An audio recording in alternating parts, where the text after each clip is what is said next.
Arkadaşlar selamünaleyküm. Çin'in ekonomik üstünlüğüne rağmen Türkiye'den çok daha gelişmiş savaş sistemleri ürettiğini iddia edenleriniz ya da böyle düşünenleriniz var mı aranızda? O halde bu video tam size göre. İyi dinleyin, bakın başlıyoruz. 2019'da bir gece vakti Suudi Arabistan tarihin en kötü anlarından birini yaşamıştı. İran'ın ve Birleşik Arap Emirlikleri'nin desteklediği Husiler Suudi Arabistan'a füzeler ve dronlarla bir saldırı başlatmış ve Suudilerin can damarı olan ve dünyanın en büyük petrol şirketi olan Aramco'nun petrol rafinerisini vurmuş. O dönem dünya petrol fiyatları bile bu saldırıdan sonra etkilenmişti. Ve Suudi Arabistan'ın elinde o dönem milyarlarca dolarlık Amerikan Patriot sistemleri vardı bakın. Ama o gece Patriotlar tek bir atış bile yapamadı. Radarları alçaktan gelen ucuz dronları göremedi bile. Ancak işin daha da ilginç kısmı saldırıdan hemen sonra yaşandı bakın. Suudiler müttefiki ABD'den sert bir karşılık beklerken Washington o dönemde şu an olduğu gibi kılını bile kıpırdatmadı. Beyaz Saray'ın bu tepkisizliği Riyad'da adeta şok etkisi yaratmıştı. Suudiler şunu söylüyordu: paramızla aldığımız teknoloji bizi koruyamıyor. Müttefikimiz ise arkamızda durmuyor. İşte bu kırılma anı Suudileri alternatif aramaya itti ve gözlerini Çin'e yani Pekin'e çevirdiler. ABD'ye kızan Suudi Arabistan, Çin'in geleceğin teknolojisi drone katili diye pazarladığı Silent Hunter yani sessiz avcıyı lazer sistemlerine milyarlar yatırdılar. Kağıt üzerinde her şey mükemmeldi. Bu sistem sessizce hedefi yakalayacak ve mühimmat maliyeti olmayacaktı Suudiler için. Ancak 2025 ve 2026'daki saha raporları acı gerçeği ortaya çıkardı. Çin'in lazeri Suudi Arabistan'ın çöl şartlarında toz, kum ve aşırı sıcağa dayanamadı sistem. Projeyi koordine eden eski bir Suudi askeri subay, operasyonel koşullarda performansın beklentileri karşılamadığını söyledi. Denemelerde gösterilen güçlü performansa rağmen gerçek koşullarda Sky Shield bileşenleri vaat edilenden çok daha düşük bir etkinliğe sahip dedi bu uzman. Çin Elektronik Teknoloji Grubu tarafından geliştirilen Silent Hunter lazeri özellikle çevresel faktörler nedeniyle sınırlı bir performansa sahipti. Havadaki kum taneleri lazer ışığını dağıttı sevgili dostlar. 6 kilometre denilen menzil tozlu havada bakın sadece 500 metreye düştü. 50 derecelik sıcakta sistem o kadar çok enerji harcadı ki lazeri ateşleyecek güç kalmadı bile. Sistem kendini soğutmaya çalışırken kilitlendi bakın. Ve ilginç bir detay. Rapora göre basit bir drone'u düşürmek için sistemin hedefi 30 dakika boyunca kesintisiz takip edebilmesi gerekiyordu. Gerçek bir savaşta ise 30 dakika bir tesisin küle dönmesi için yeterli bir süre bakın. Ancak bu Suudi subay şöyle bir açıklama yapmış ve aslında büyük bir yanılgı içerisinde. Önce ne demiş bir bakalım, sonra da ben neden yanıldığını açıklayacağım size. Diyor ki Çin'in lazer silahı çöl şartlarında çalışmadı ama sistemle birlikte aldığımız Sky Shield'in karıştırma elementleri daha güvenilirdi.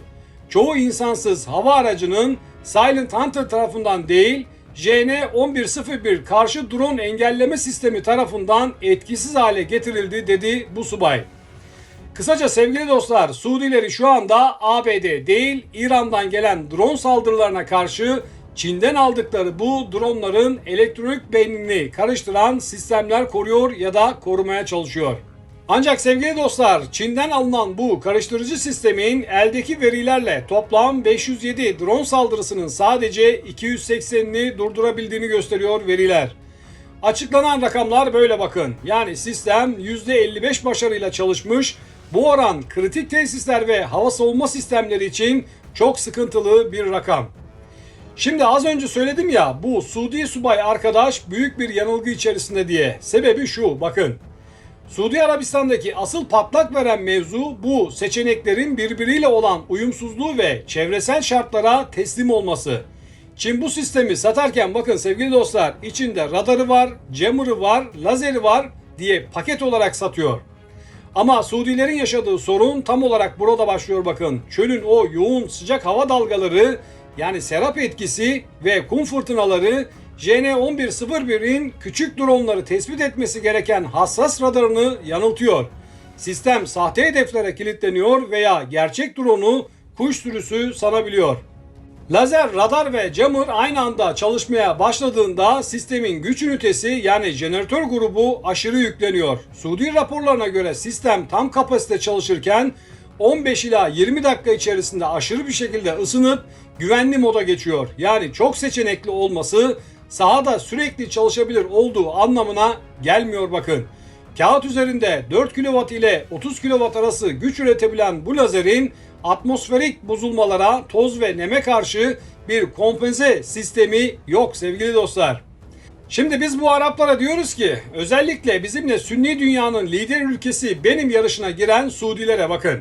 Bizde bu sistemin kralı var. Verin ekonomik destek, siz de bundan faydalanın. Ama yok işte. İçlerindeki hangisi olursa olsun Türkler Arapları koruyor imajı ortaya çıkmasın diye gidip ABD'den güvenlik dileniyorlar. Çin'in dandik sistemlerine milyarlarca dolar para döküp İslam'ın ve Müslümanların her sahada refah için harcanması gereken o petrol gelirini tabiri caizse İslam'a harcayacaklarına lağma döküyorlar sevgili dostlar. Deli mevzu, bizim bu alanda nasıl bir sistemimiz ve farkımız var söyler misin? Söylerim arkadaşlar. Biz bu sistemi Gökberk ve Alkan'ın akıllı entegrasyonu ile yapıyoruz şu anda.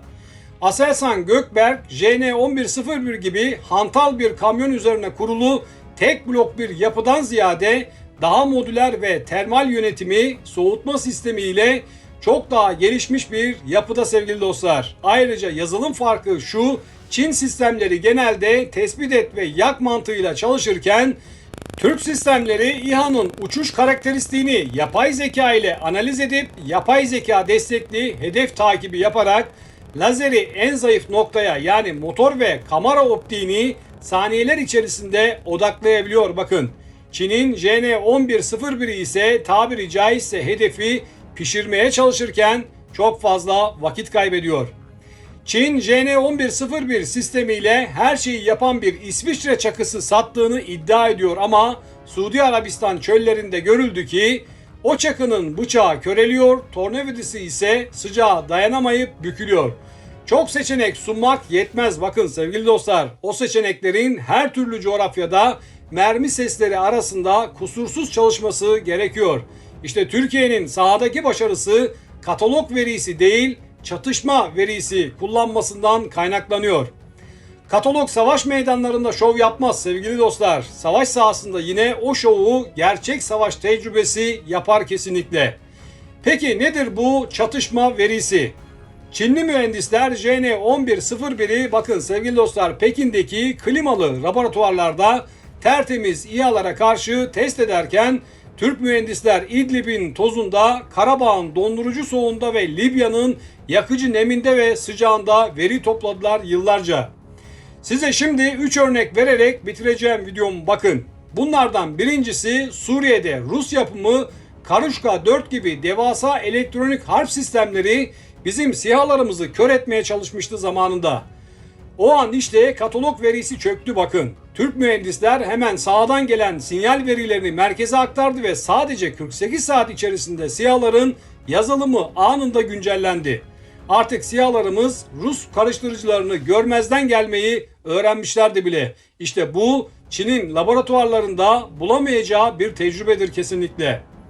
İkincisi ise lazer silahları JN1101 veya Gökberk için en büyük düşman bulut ve nemdir bakın. Çin sistemi bulut gördüğünde menzil dışı deyip susarken Türk sistemi Gökberk sahadan gelen binlerce saatlik uçuş verisiyle eğitilmiş durumda. Eğer lazer menzili havadan dolayı düşerse sistem saniyenin 1/10'inde Alka veya Koral üzerinden mühimmata veya drone'un kendisine elektronik bir kelepçe takıyor. Yani sistem benim menzilim yetmiyor demiyor bakın. Bu hava şartlarında şu frekanstan vurmalıyım diyerek çözüm üretiyor yani. Üçüncüsü ise laboratuvarda hedef yavaş ve sabit uçar bakın. Ama sahada bir Husi drone'u zikzak çizerek geliyor sevgili dostlar. Çin'in sistemi bu manevraları takip ederken odak kaybı yaşıyor ve lazeri hedef üzerinde tutamıyor. Türk sistemleri ise Bayraktar TB2 ve Akıncı'dan gelen hareketli hedef takip algoritmalarını kullanıyor. Yani lazer o zikzak çizen drone'un üzerine adeta bir mıknatıs gibi yapışıyor. Kısaca sevgili dostlar, bugün Suudi Arabistan'ın yaşadığı hayal kırıklığının özeti şudur. Çin size bir cihaz satıyor, Türkiye ise size bir zafer doktrinini satıyor.